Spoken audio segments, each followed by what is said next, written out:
Friends, welcome to my YouTube channel Commercials. आज का हमारा टॉपिक है डेप्रिसिएशन। तो डेप्रिसिएशन क्या होता है? जो हमारे फिक्स एसेट्स होते हैं, जो हम अपने बिजनेस में यूज़ करते हैं, उनको हम डे बाय डे यूज़ करते हैं।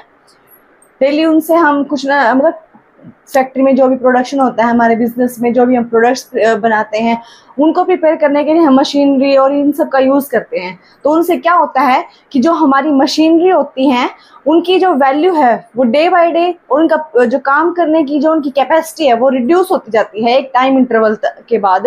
ठीक है, तो उसके लिए हम क्या चार्ज करते हैं? डेप्रिसिएशन चार्ज करते हैं अपनी बुक्स में। क्यों क्यों करते हैं? इसके क्या कॉजेज हैं वो हम डिस्कस करते हैं। कॉजेज क्या होते हैं? Like obsolete.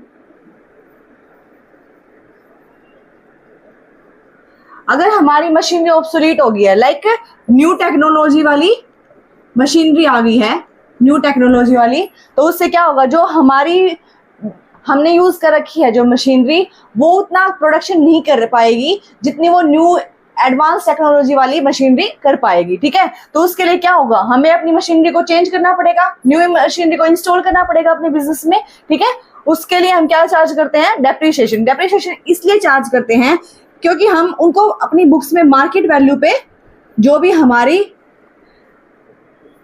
फिक्स एसेट्स हैं, जो भी हमारे एसेट्स हैं, उनको हम मार्केट वैल्यू पे शो नहीं करते हैं अपनी बुक्स में। क्यों? क्योंकि मार्केट वैल्यू है वो फ्लक्चुएट होती रहती है।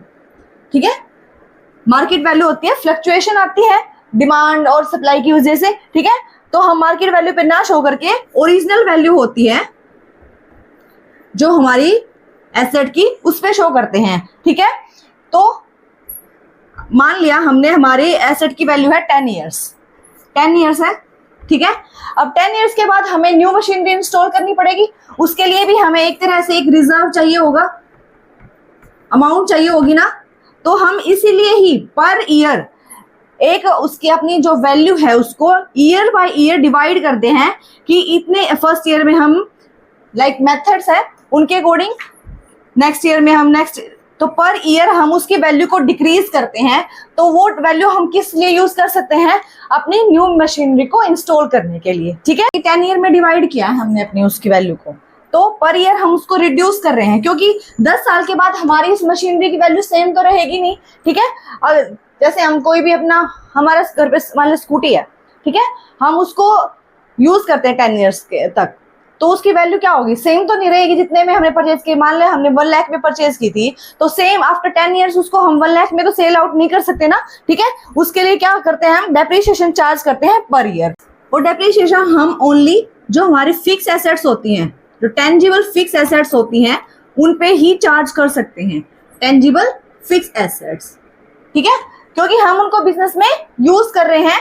तो एक लाइफ स्पैन है, एक कोई भी हमारी मशीनरी है, बिल्डिंग है, लाइफ स्पैन होती है उसकी कि ये इतने टाइम तक ही रनिंग करेगी। ठीक है, उसके बाद हमें उसको चेंज करना पड़ेगा या फिर रिपेयर या जो न्यू बिल्डिंग बनानी पड़ेगी। ठीक है, तो उस हम वैल्यू को, जो इसकी ओरिजिनल वैल्यू होती है, उसको हम उसके लाइफ स्पैन में डिस्ट्रीब्यूट कर देते हैं, पर ईयर हम डिक्रीज करते हैं उस वैल्यू को। ठीक है, ये होता है डेप्रिसिएशन।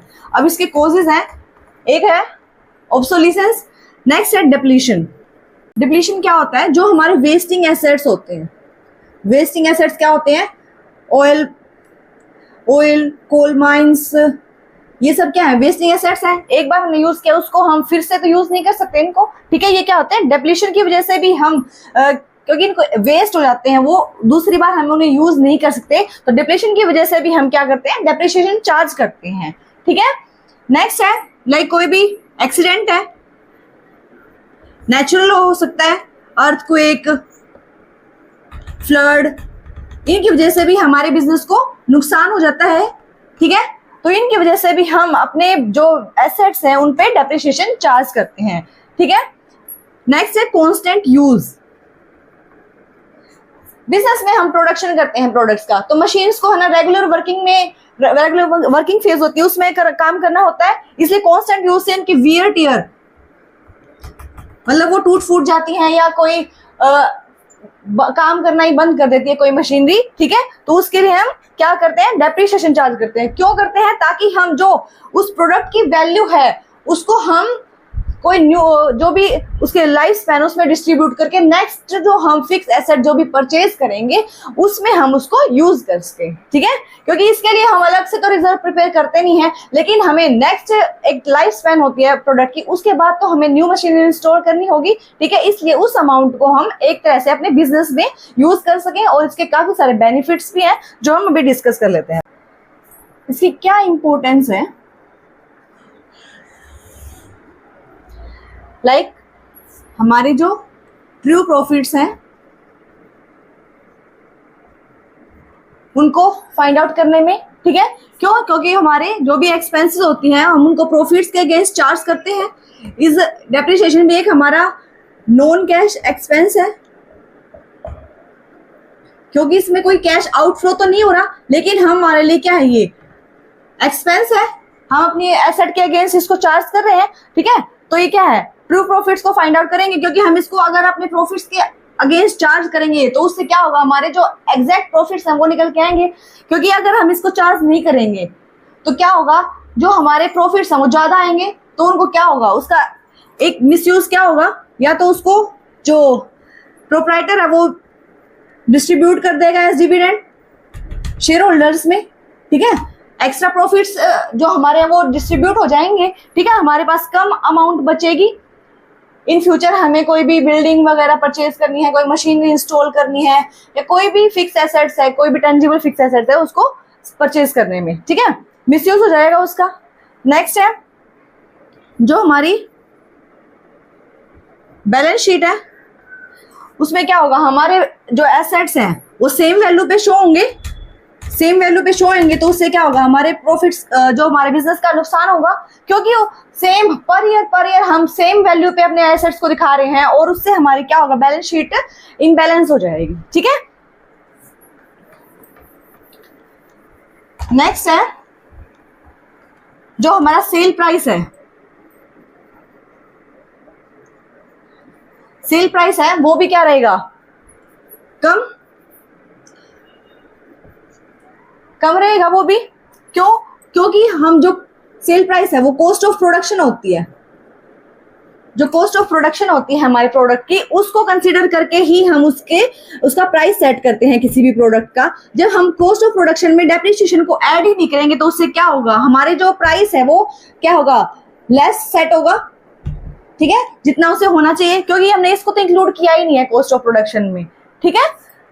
हमारे प्रॉफिट्स हैं वो भी कम होंगे, क्योंकि हमने प्राइस ही अपने प्रोडक्ट का सेट किया है, कम किया है, तो प्रॉफिट्स भी क्या होंगे, कम ही होंगे हमारे, ठीक है। नेक्स्ट है टैक्स बेनिफिट भी होता है। अगर हम इसको प्रॉफिट के अगेंस्ट चार्ज नहीं करेंगे तो क्या होगा, हमारे प्रॉफिट्स ज्यादा आएंगे, प्रॉफिट ज्यादा आएंगे तो उस पर क्या होगा, जो टैक्स पे करना होता है वो भी हमें क्या करना पड़ेगा, ज्यादा पे करना पड़ेगा, ठीक है। एक टैक्स बेनिफिट भी प्रोवाइड करता है हमारे बिजनेस को।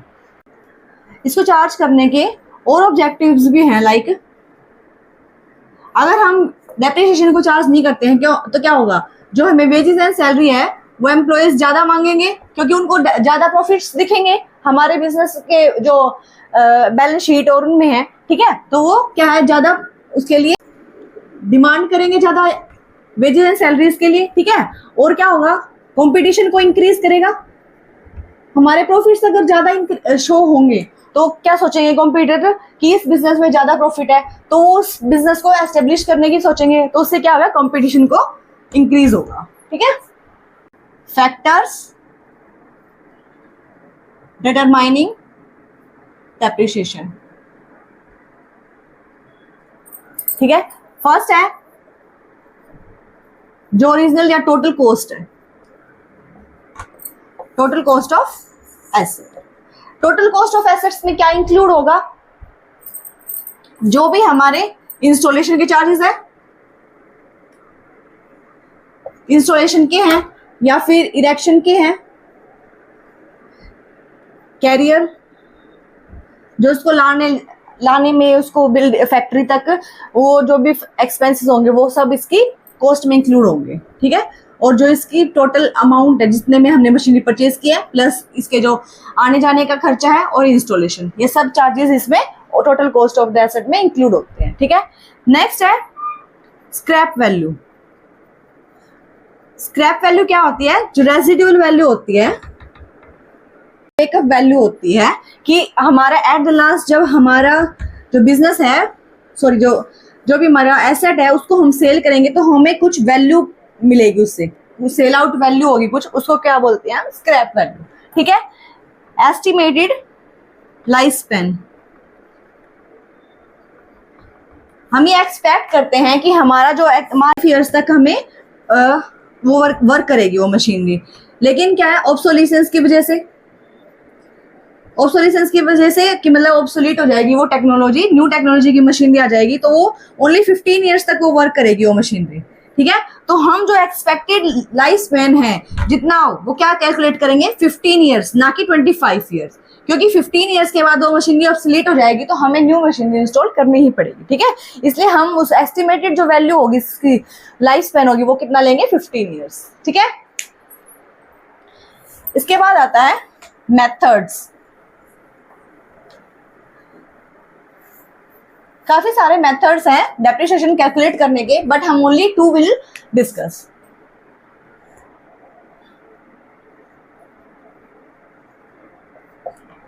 फर्स्ट है स्ट्रेट लाइन मेथड, सेकंड है written down value method, annuity method,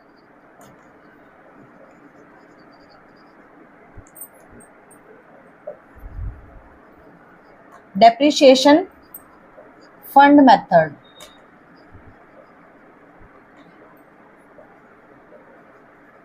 insurance policy, revaluation method,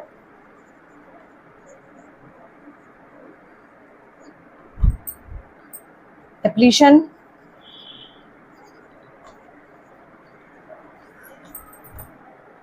और मशीन आवर रेट।